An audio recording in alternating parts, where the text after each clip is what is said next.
Ушул доллардын сомого карата кымбатташы бул эки себептен тышкы жана ички сезондук факторлорго байланыштуу болуп жатат. Тышкы факторлор жөнүндө сүйлөп кетсем, ошо өзүңүздөргө маалым болгондой, өткөн жылы Американын Центробанкы сандык жеңилдетүү программасын токтоткон.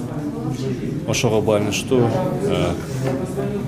көп өлкөлөрдүн валюталары долларга карата арзандап келди да ушул күнгө чейин.